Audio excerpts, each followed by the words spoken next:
अपने आपस में विचार कर लिया है कि रात भर आराम कर लिया जाए, सुबह गंगा स्नान करके मेला भ्रमण करके राजमहल लौट जाएंगे। नहीं, यही मौका है। जंगीदा सिंह को ठोकर खिलाने की रास्ता यही से बनाती हूँ। सबसे पहले उसे अपने पुत्र और पति से अलग करती हूँ। इसी मति को भ्रष्ट करती हूँ, इसके मति को पागल बनाती हूँ। पागल!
इस मेला में रोना धोना मना है।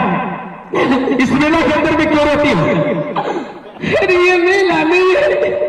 मेला नहीं है तो क्या है? ये मेला नहीं है, मैं तो आई धर्म करने के लिए, लेकिन इस मेला में धर्म से अधर्म हो गया। क्या हुआ, क्यों रोती हो?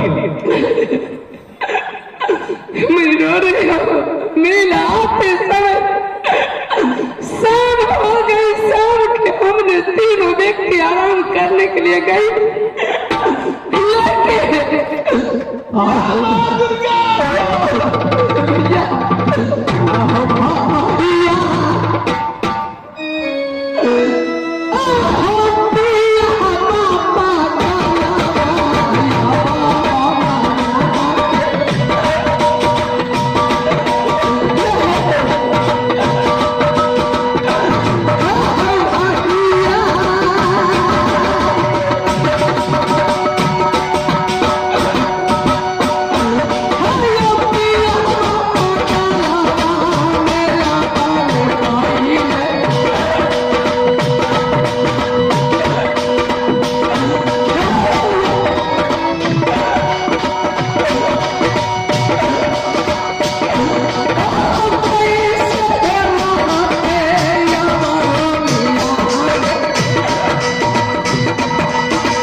इस मेला के अंदर में तुम्हारा भाग नसीब खड़ा हो गया तो मैं क्या करूंगा?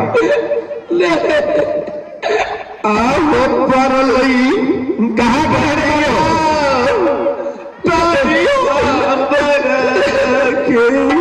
अरे कोई रास्ते में मर जाता है, कोई चलते फिरते मर जाता है, कोई बैठे हुए मर जाता है।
और क्या नाम है? कि भैया ये बता कि मेला का कौन होता? ये मेरा है धर्ममैन का और उसका ठेकेदार मैं हूँ। क्या तूने मेला का ठेकेदार है? हाँ भैया इस मेला के अंदर में आते ही समय स्वामी ने मेरे पागल होकर के क्या इस मेला के अंदर में स्वामी तुम्हारा पागल हो गया? दर की ठोकर खा रहा है। कहाँ के रहने वाली हो? मैं राज महबूब की रहने वाली हूँ। और क्या नाम है? मेरे नाम है रानी फूला। और इनका? ये बेटा मुझे इनके नाम अमरजीत कुमार है। और बाप का नाम क्या है? मेरे पिताजी के नाम रुदल सिंह जी लोग तो पागल हो गया तुम्हारा पिता इसलिए तुम रो रहे हो। भैया यही के लिए रो रही हो। रोने धोने की जरूरत नहीं है। क्यों? मेला को इसको समझा लो। देखो भैया अगर किसी को माँ या बेटा या घर वाला या घर वाली गुजरती है तो मेला के दुख देता है, भगवान को दुख देता है मरने वाले। तो उसे आत्मा नहीं धैर्य नहीं दिया जा रहा है। किसी को बदनाम मत करो। अगर तुमको तुम्हारे पास दिक्कत है तो मेरे साथ चलो। हाँ सही बात है। इसीलिए तो भगवान अपने ऊपर अपदस्त रह लेता है, नहीं मरता है तो। इसीलिए तो मेरा को भगवान करते हैं। मेरे साथ चलो मेरे महल में। मेरे राजा ऐसा है, तुम दयालु राजा है। रुक जा, ये ठेकेदार का भी वचन को मान लो। चलो चल कर इस राज में जो कोई भी रहता है हमारे महाराज उनको भी रोना आ जाता है। इसलिए किसी को रोना देखना नहीं चाहता है। लेकिन किसी को भूखा नहीं सुलाता है।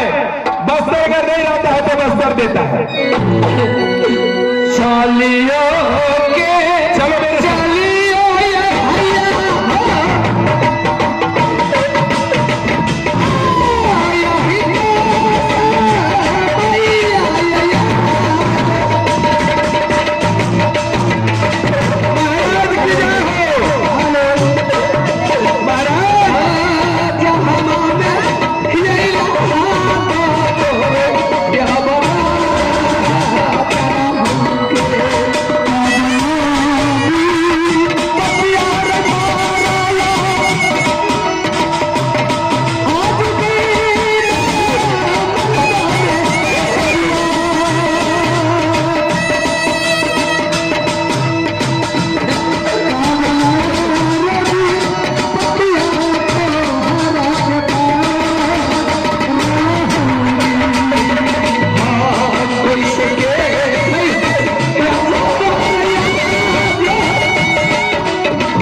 लड़का है, एक लड़का लेडीज तो मेला के अंदर में रो रही थी और हमने उन्हें बोला कि मेरे महाराज के पास